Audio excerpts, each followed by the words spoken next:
Liverpool 3, Arsenal 1. Don't get me wrong, I'm so disappointed with this game. I'm always disappointed when Arsenal lose. There's no hiding the fact that it gets any easier. But I think this was a game where we can maybe take it on the chin, and it was to be expected. It never sounds nice to say that, and obviously it's not nice to have kind of a loser's mentality. I don't think it is a loser's mentality. I think it's the mentality of a realist. And I think we were all very much expecting that Arsenal could very well lose this game. I think today was going to be an honest assessment of where we are as a football club, and any realistic Arsenal fan knows that we are not in the same league or contention as Liverpool at this moment in time. Yes, we've beaten them twice. Once a penalty shootout in the Community Shield, and the other game where we beat them, they'd already won the league. I don't think they're particularly honest assessments of us coming up against Liverpool.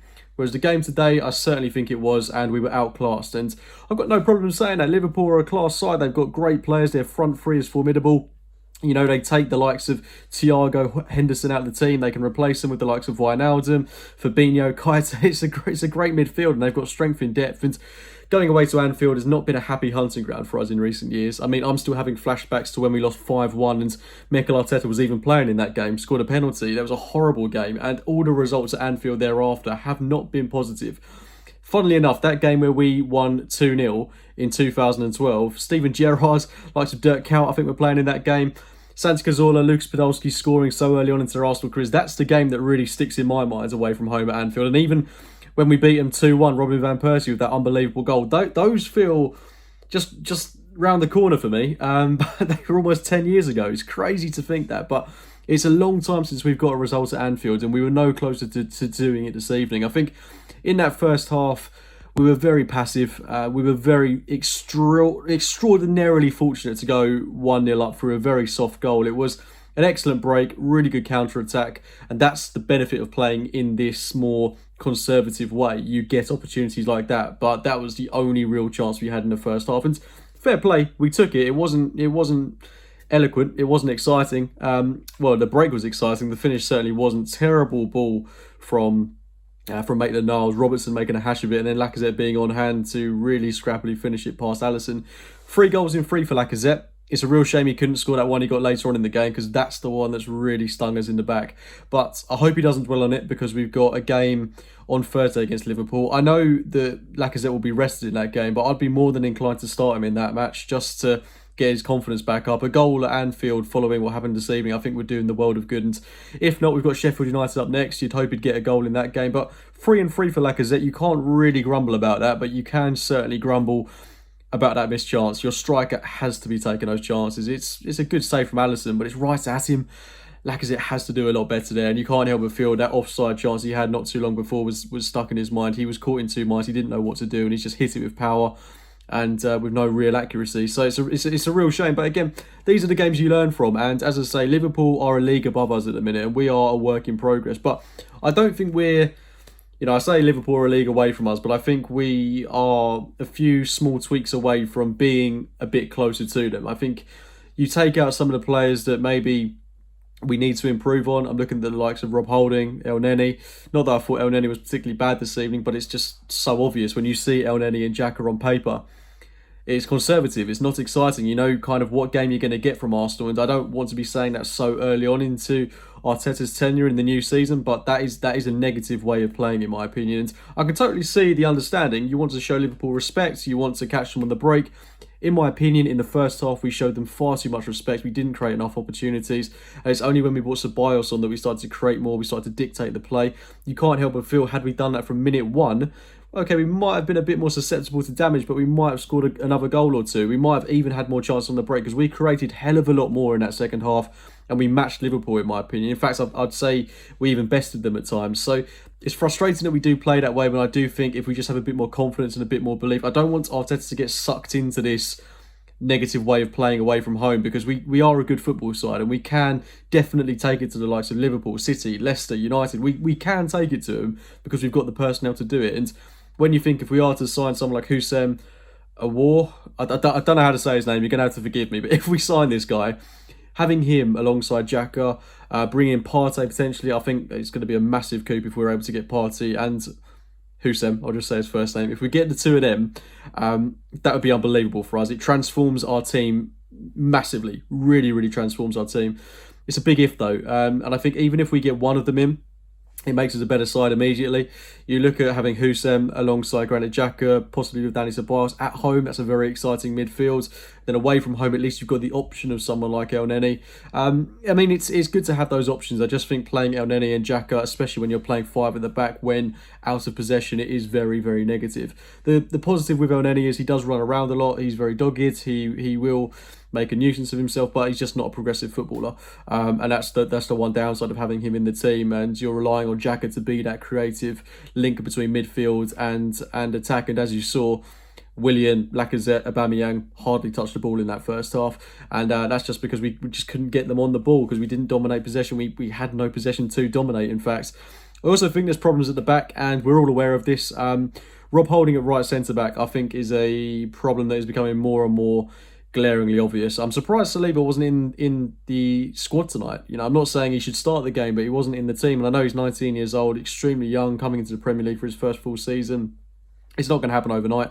And to throw him in away at Anfield, who am I to say that he's going to be better than Rob Holding? I'm not. No one can say that hand on heart. But you can't help but feel, you know, I'd like to see him on Thursday. I'd like to see a similar back three on Thursday.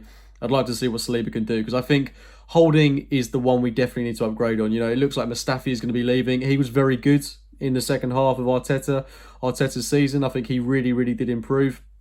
Losing him now, I don't want to say it's a problem, because we do need to ship players on, and he's certainly a player that I think we need to get rid of. But it leaves us with Holding, it leaves us with Callum Chambers, leaves us with Saliba, and we've still got Socrates, who I think will be leaving as well. But I'm just not confident enough in Rob Holding to be playing consistently in this system week in, week out.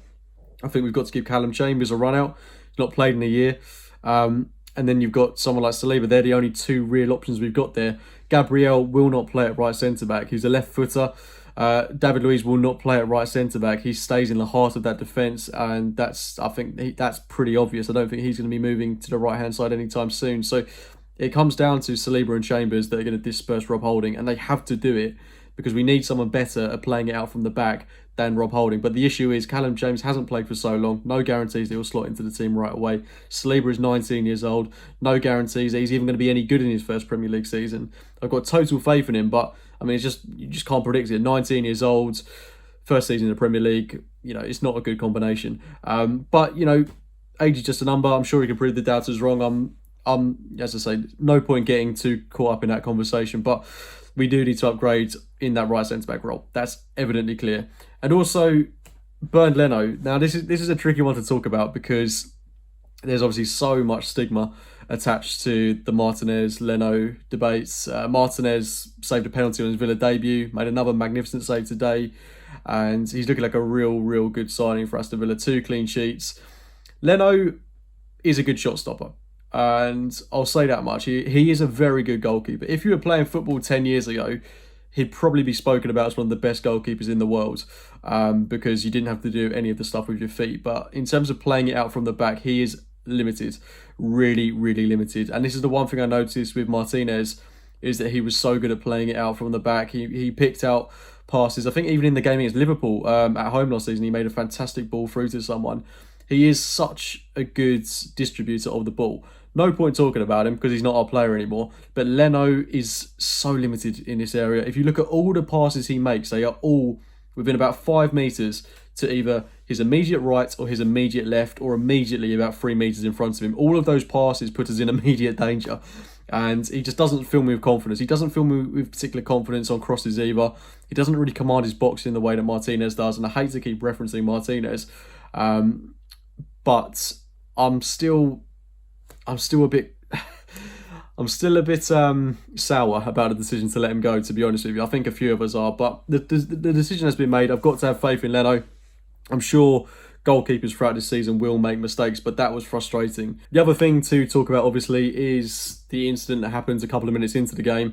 I still can't get my head around this one. Mane, obvious elbow on Tierney. He has lent his elbow out and quite clearly elbowed him in the face. It's serious foul play, and I'm bewildered that it wasn't a red card. Whether it happens in the 2nd minute, the 40th minute, the 90th minute, it's a red card. Clear as day, it is a red card. And this is where I don't understand VAR in the slightest, because I thought VAR was meant to be reviewing these decisions as the game went on. It could possibly be called back if someone noticed it. but you can't help but feel that whoever was officiating from the VAR perspective just was late into the game, because I'm just amazed at how that wasn't picked up at all. But I'm not going to get, I don't want to blame this one on poor officiating. Pawson was abysmal tonight. But as I say, we didn't cover ourselves in glory in the first half. We showed Liverpool far too much respect. And then in the second half, we put up more of a fight. But that header from Luiz was quite poor at the end. I think tired legs were starting to settle in at that point. And Diego Jota, whatever you want to call him, scored a fantastic goal to make it 3-1 to Liverpool. We love to let a debutant score against us. It wouldn't be an Arsenal performance if that didn't happen. So, frustrating, 3-1 away from home. We've not been thrashed, but I do think we've been outclassed this evening. I do think we've been humbled. And I do think we've just got to be a bit more aggressive and a bit more confident. I think it's just simple things like that. In that second half, as I say, we took the game to Liverpool. We didn't make it easy for them. It's just a case of doing that from the get-go and just having a bit more belief in ourselves to do that. We don't have to play in a negative, conservative way against opposition like this, because you look at the way Leicester played against City the other day. 5-2 is a flattering scoreline, I think, in that game. 3 penalties, but the amount of times they broke against them and how effective Vardy was in that game. We didn't use Aubameyang in the same way at all that Leicester used Jamie Vardy in that game. We got him on the ball barely. And we just need to target our strengths and build on them, because I think at the minute we're a little bit confused in these type of games. When it works, but when it doesn't, it doesn't. And we haven't got the defenders to see out a 1-0 lead, for example. We conceded after 2 minutes today.